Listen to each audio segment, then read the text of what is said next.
मामला जैसे आपने न्यूज में देखा ही होगा, सबने देखा है कि एक लड़के का जिसकी उम्र 19 साल है, उसका फेक एनकाउंटर कर दिया, किलिंग कर दी उसकी।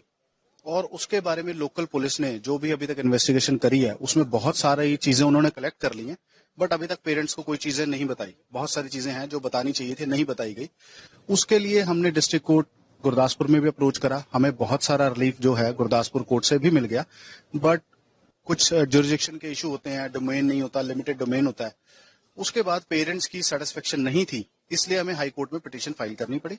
और हमारी यही प्रेयर है कि अदर देन पुलिस ऑफिसर्स कोई स्पेशल टीम इन्वेस्टिगेट करे इस मैटर को, चाहे वो सीबीआई हो, एनआईए हो। और एनआईए हम इसलिए कह रहे हैं क्योंकि मैटर अगर आईएसआई से रिलेटेड है, अगर कोई इंटरनेशनल एजेंसी है या कोई गैंग है, कोई इस चीज को ऑपरेट कर रहा है, कनेक्शन है उसका, अगर वो कुछ ऐसा जनरेट करते हैं, do they have any transaction, do they have any trail, money trail हो सकती है या कोई कॉल डिटेल हो सकती है, कुछ ऐसा ट्रेल उनके पास है, तो वो इसको कनेक्ट करते हैं, तो डेफिनेटली किसी सेंट्रल एजेंसी को इसमें इंटरवीन करना चाहिए।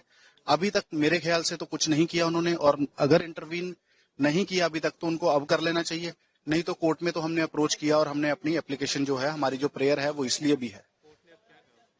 कोर्ट में हमने आज सुबह मेंशन करा उसको, जस्टिस लीजा गिल के हमने मेंशनिंग करी थी, मेंशनिंग हमारी अलाउ हुई है और कल वो मैटर लिस्ट होगा, कोर्ट के सामने आएगा, तब हम ये सारी बातें कोर्ट को बताएंगे। और हमारी प्रेयर उसमें, जैसे मैंने आपको बताया, सारी चीजों की हमने प्रेयर करी है।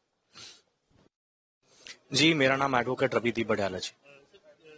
किस तरीके से केस चला, थोड़ा उसकी बैकग्राउंड। देखिए, शुरू से ही लीगल टीम ने जो अपने अपने कामों को जो था वो पहले ही तय कर लिया था, कहाँ कहाँ पे क्या होगा।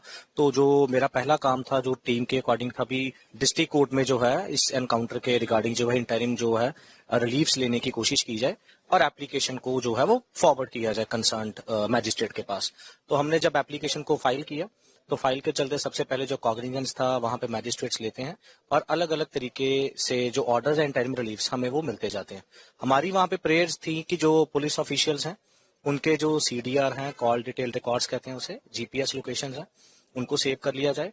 कहाँ कहाँ उन्होंने उस दिन वो ट्रैवल किया है, कहाँ कहाँ वो गए हैं, कहाँ कहाँ पहुंचे, उनकी सीसीटीवी फुटेज को प्रिजर्व करने की कोशिश की जाए। प्लस जो सीआईए इंचार्ज थे जिनके बुलेट शॉट लगा, उनका बुलेट शॉट वाकई में रंजीत सिंह की गोली से लगा है कि यहाँ कोई सेल्फ कॉज्ड इंजरी तो नहीं है। और लास्ट में जो था हमारा कि जो मेडिकल बोर्ड जो है वे कंडक्ट करे, इंडिपेंडेंट बोर्ड, सारा का सारा पोस्टमार्टम।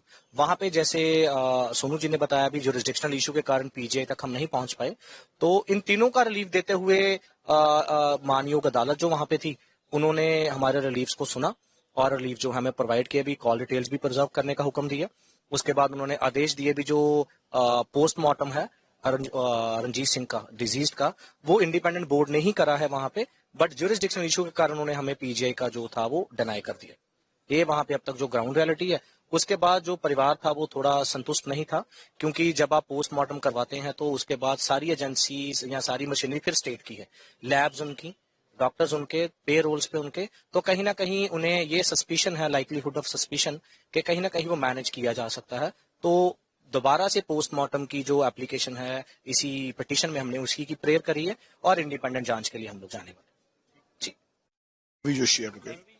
जिस तरीके से इसको लेकर कई सवाल भी खड़े हैं, सरकार कुछ कह रहा है, प्रशासन कुछ कह रहा है, आप इस मामले में कोर्ट पहुंचे हैं, हाईकोर्ट पहुंचे?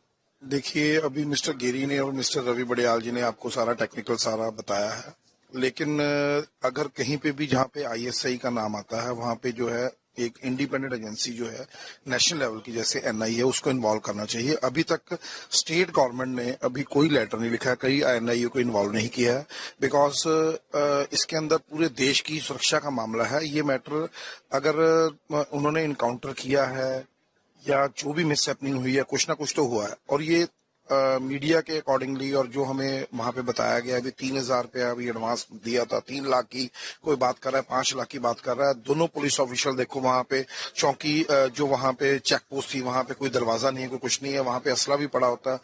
तो पता नहीं क्या क्या कुछ चीज निकलती। तो जो स्टेट की जो एजेंसीज हैं, जो डीजीपी, उन्होंने उन्हीं के ऑफिशियल्स के खिलाफ वो कार्रवाई नहीं करेंगे, ना ही वो मेडिकल बोर्ड जो है, वो everything is control by the state government. So इसके अंदर जो है अपने एनआईए का इन्वॉल्व होना बहुत जरूरी है, और एक इंडिपेंडेंट एजेंसी या फिर कोई हाईकोर्ट के रिटायर्ड जो जज हैं उनके सुपरविजन के अंदर, ताकि एटलीस्ट सच जो है वो बाहर आए भी एक्चुअल में वहां पे उस दिन हुआ क्या था और क्यों हुआ।